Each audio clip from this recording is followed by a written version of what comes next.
Welcome, curious minds. Today we're diving deep into, well, one of the most epic and frankly heart-wrenching narratives from Ferdowsi's monumental Shahnameh, Ah, yes, the clash. the inevitable tragic clash between two titans, Rostam and Esfandiar. And this isn't just, a battle of heroes. No, not at all. It's a profound human drama. It's born from ambition, prophecy, and the crushing weight of broken promises. We've poured through your sources, from Hafez's verses to Ferdowsi's own words, even some dramatic takes, all to uncover the layers leading to this unforgettable encounter. Indeed, this deep dive takes us right to the very heart of Persian epic poetry.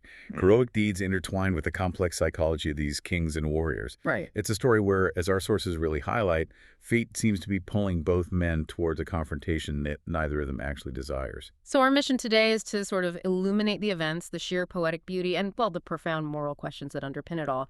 Diving into these early parts, what really stands out to you in Ferdowsi's opening? Well, what's immediately striking is how Ferdowsi masterfully sets the stage. Before we even really get into the hero's story proper, he uses this literary device, the Shawa. It's a kind of magnificent poetic prelude designed to skillfully set the mood. Okay, a prelude. But what makes Ferdowsi's use of it here so unique, especially thinking about his personal connection? It's truly fascinating. So Ferdowsi first paints this picture of spring. You get the scent of musk from the stream, the time for wine drinking, the air full of sound. So it's lovely. It is, a scene just bursting with life and joy. But here's the twist. This isn't just a generic celebration of nature. Ferdowsi immediately contrasts this vibrancy with his own personal hardship. He laments that he doesn't even have bread and wine to join in, while other poets, he mentions Farouk Sistani, Asadi, and Siri, were reportedly showered with gold by Sultan Mahmud. Wow. So this isn't just him complaining, it feels much bigger. Exactly. It's a powerful, almost meta commentary. Ferdowsi, this Dequan, this feudal lord, dedicated his entire life to writing the Shahnameh. Right. Yet he lacked even basic comforts. It's Ferdowsi weaving his own sacrifice into the epic itself. It shows that even the grandest art often demands this profound, often unrewarded suffering. It gives you such an insight, doesn't it? The human cost behind creating something timeless like that. And that's a crucial insight, this self-awareness. It adds another layer entirely. Then Ferdowsi transitions. He takes this vivid nature imagery and turns it into a metaphor for the tragedy that's coming. He paints a scene, the cloud is roaring, the flower is bending. Makes you wonder why. Cup. Then the nightingales lament under the flower. It echoes that Hafez poem. Pursuing going, oh, morning breeze, where's the beloved's resting place? But here, it's not just a beautiful song. No, it becomes something else. A potent symbol, right? Not just nature's beauty, but mournful prophecy. Exactly. Ferdowsi explicitly tells us it's lamenting the death of Esfandiar. Before the story even really starts. Precisely. It's as if nature itself is weeping for the hero before his fate unfolds. It sets this deeply tragic tone. It really primes you, the listener, for the sorrow underneath it all. It really does. Ferdowsi doesn't just foreshadow, he embeds this sense of predestined sorrow into the world itself, makes the clash feel totally inescapable. That emotional groundwork, it just makes the confrontation even more poignant when it finally happens. So with this powerful, almost mournful prelude setting the tone, how does Esfandiar's immediate situation fit in? He's just come back, victorious from his Haft Khan, his 7 labors. Right, fresh off these major triumphs. Saved his sisters, secured Iran. You'd think he'd finally be due for the throne when his father, King Goshtasb, promised him. And this is exactly where Ferdowsi dives into the insidious psychology of power.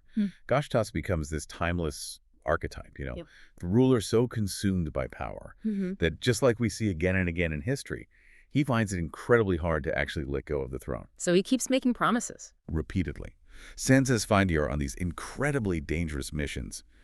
Rescue the sisters, protect. Iran promises the crown each time. Only to back out when he succeeds. Exactly. He reneges once Esfandiar returns victorious. Ferdowsi crafts this chilling study in how unchecked power can just twist everything, even paternal love, into ruthless political maneuvering. It sets a whole nation on a collision course. That constant betrayal, it must have pushed Esfandiar to his absolute limit. How does Ferdowsi show that frustration building up, like when he finally talks to his mother? Esfandiar is, understandably, utterly frustrated. He confides in his mother, Katayun, and he lays it all out, Goshtasb's broken vows. He tells her, I will go to the king and tell him these truths. He cannot hide them from me. He sounds determined. Fiercely determined. He's at a breaking point, ready to demand what he sees as his rightful inheritance.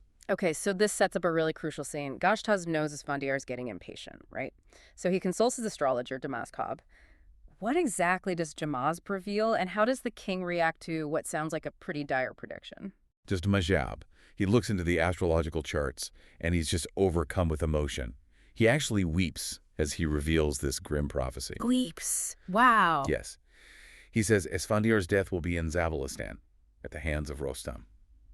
The line is, Ish Ofiryaz, by the hand of Rostam, son of Dastan. Jamaz even says he wishes he died like Esfandiar's brother, rather than see this fate. That's profound despair, not just for Esfandiar, but for Jamazb having to deliver the news. Absolutely. And here's the truly shocking part, the twist. Instead of taking this warning seriously, trying to prevent it, He uses it. Goshtasb cunningly uses it. He tells Esfandiar, okay, if you bring Rostam and his father Zal back in chains from Zabalstan, then the throne will finally be yours. In chains, Rostam. Yes. And he tries to justify it, framing the demand with history. He recalls King Kavas's past mistakes, like trying to fly to heaven, or the whole Sudabay disaster that led to Siavash's death. Right, using past royal errors. Exactly. He frames them as examples of flawed kingship, betrayal.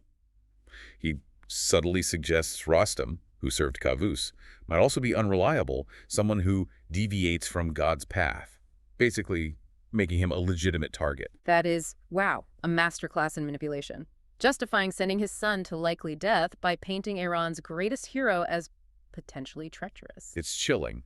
And Katayun's reaction, Esfandiar's mother, it's incredibly powerful. She pleads with her son. She curses the throne, curses power itself. What does she say? She cries out, Japanjo, curse upon this throne and this crowd, upon this killing and turmoil and plunder. Wow. She sees this addiction to power, as she calls it, as worse than even heroin, capable of destroying everything, individuals, family, the whole country. She begs him, listen to your mother, reminding him that heroes in the Shahnameh who ignored their mothers. Yeah. Well, it usually ended badly. A desperate plea, but Esfandiar, he's caught, isn't he? Between his father's command, his own ambition, and his mother's wisdom, how does he respond? Tragically, he dismisses her words. He makes a comment, very much reflecting the patriarchal attitudes of that time.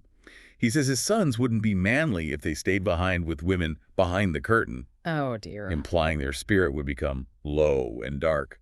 So he decides to take his sons, Bahman and Nushazar, with him on this ill-fated journey. That's just tragic hubris, isn't it? Choosing ambition over wisdom, over a mother's desperate warning. Absolutely. It's a defining moment. His desire for the throne, this belief in his own, maybe, invincibility, it just overrides everything. Reason, maternal wisdom, the clear warnings.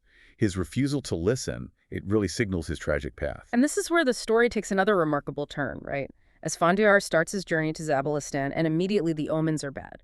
Like the universe itself is screaming, don't go. You can feel the dread just building. Oh, definitely. The narrative paints this incredibly vivid scene, almost like watching a film.